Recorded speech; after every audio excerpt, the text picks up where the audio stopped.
Você faz dieta, conta calorias, treina quase todos os dias, mas parece que o seu corpo está lutando contra você? A fome nunca passa completamente, a vontade de comer doce aparece o tempo inteiro, bate sempre aquele sono depois do almoço, a gordura da barriga, ela nunca vai embora, e quando você faz os seus exames, você descobre que a sua insulina está alta.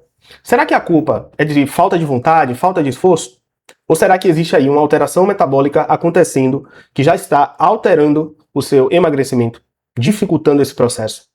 No vídeo de hoje, eu vou explicar exatamente como a resistência à insulina altera o seu metabolismo, quais os exames realmente ajudam a identificar esse problema e quais estratégias nutricionais apresentam melhor evidência científica para melhorar esse quadro. Mas antes, aproveite para se inscrever aqui no meu canal, porque aqui você vai aprender nutrição baseada em ciência, sem terrorismo nutricional e sem promessas milagrosas. Mas vamos ao ponto.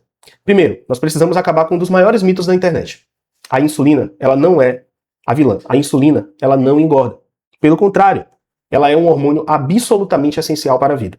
Ela é produzida pelas células beta do pâncreas e sua principal função é manter a glicose dentro dos valores normais.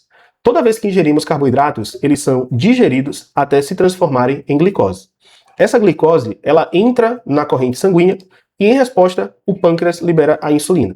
A insulina, ela funciona como uma chave biológica permitindo que a glicose entre nas células musculares, hepáticas e adiposas, para ser utilizada como energia ou armazenadas. Sem a insulina, a glicose permanece circulando no sangue. E é exatamente isso que acontece, principalmente no diabetes do tipo 1. Portanto, o problema nunca foi produzir a insulina. O problema começa quando o nosso organismo deixa de responder adequadamente à ação desse hormônio. E é aí que surge a chamada resistência à insulina. Imagine que a insulina é uma chave. E durante anos, ela abre perfeitamente a porta das células. Agora imagine que essa fechadura começa lentamente a enferrujar. A chave, ela continua sendo produzida, mas ela já não consegue abrir a porta com a mesma eficiência. Para compensar isso, o pâncreas produz cada vez mais insulina. Inicialmente, essa estratégia ela vai funcionar. A glicemia, ela permanece normal, só que às custas de níveis cada vez maiores de insulina circulando no nosso sangue. Por isso, muitas pessoas dizem, meu açúcar está normal, mas quando olhamos a insulina de jejum, encontramos ali valores bastante elevados. Essa fase pode permanecer silenciosa durante muitos anos antes do aparecimento do diabetes do tipo 2. E quais são os sintomas da resistência à insulina? Obviamente, nem todas as pessoas vão apresentar sintomas, mas alguns sinais são extremamente frequentes. Então a gente tem ali a dificuldade para emagrecer, fome poucas horas após as refeições, desejo intenso por doces, sono excessivo após refeições ricas em carboidratos, cansaço constante, acúmulo de gordura principalmente na região abdominal, triglicerídeos elevados, HDL baixo, pressão alta, aumento da circunferência abdominal, escurecimento da pele, pescoço, principalmente ali de axilas, virilhas, que é conhecida como acantose nigricans, que é um importante marcador clínico de hiperinsulinemia. Nas mulheres também é muito comum observar a associação com a síndrome dos ovários policísticos, já que a hiperinsulinemia ela aumenta a produção ovariana de andrógenos, contribuindo para a irregularidade menstrual, acne e aumento de pelos. E como é que nós podemos saber se você tem resistência à insulina? Muita gente acredita que apenas devemos olhar ali o exame de glicemia, mas isso é totalmente errado, tá? Isso está longe de ser o suficiente. Na fase inicial de resistência à insulina, a glicemia ela pode permanecer completamente normal. Por isso, alguns exames são muito úteis. Eu vou citar aqui alguns para vocês. Os principais são insulina de jejum, porque a insulina de jejum ela mostra o quanto o pâncreas está trabalhando para manter sua glicemia controlada. Embora o valor de referência laboratorial frequentemente aceite ali níveis de até 25, muitos especialistas eles já consideram que valores acima de 10 já merecem uma investigação, principalmente quando associados ao excesso de gordura abdominal e outros fatores de risco. Outro exame extremamente útil é o ROMA-IR. Esse exame ele é um índice calculado utilizando ali a glicemia em jejum e também utilizando a insulina.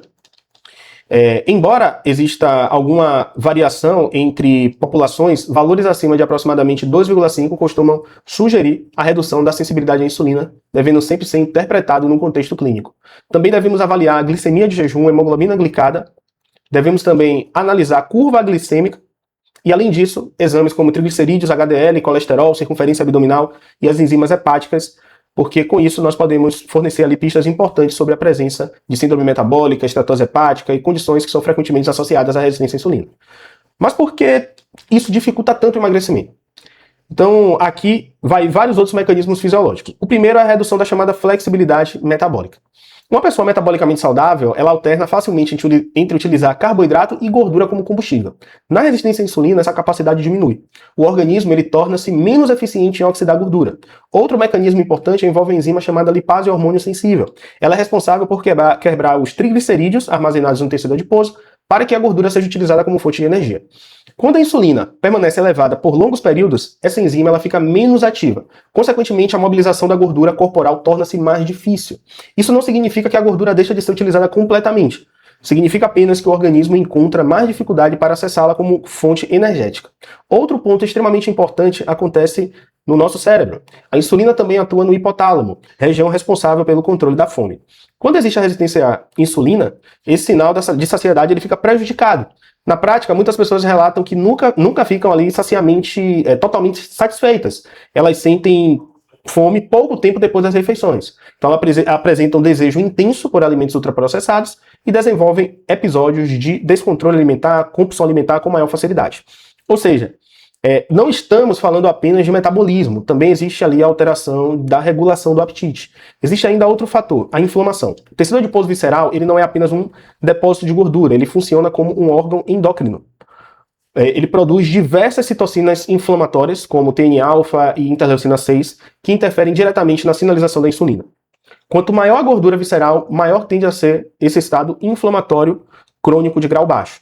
E isso perpetua a resistência à insulina. Então isso aí vai formar um ciclo vicioso. Mais gordura gera mais inflamação piora a ação da insulina, mais resistência favorece a novo acúmulo de gordura. Então é uma cascata. E como é que nós podemos melhorar essa resistência à insulina? A boa notícia é que ela responde muito bem a mudanças no estilo de vida. Então a primeira estratégia é a perda de gordura corporal.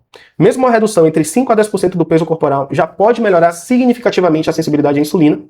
Na alimentação, uma estratégia hipoglicídica, ou seja, com redução moderada e planejada da ingestão de carboidratos, principalmente os refinados e ultraprocessados, pode ser muito útil para pessoas com hiperinsulinemia. O objetivo não é eliminar carboidratos, mas reduzir a carga glicêmica da dieta e escolher fontes de melhor qualidade, como legumes, verduras, frutas, grãos e leguminosas.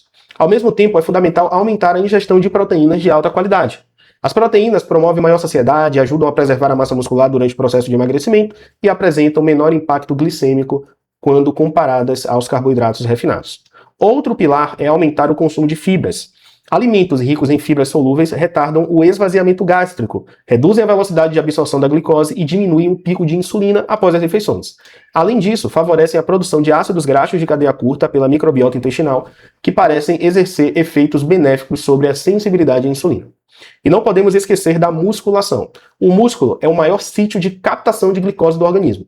Durante a contração muscular, ocorre o aumento da translocação do transportador GLUT4 para a membrana celular, permitindo que a glicose entre na célula mesmo com menor necessidade de insulina.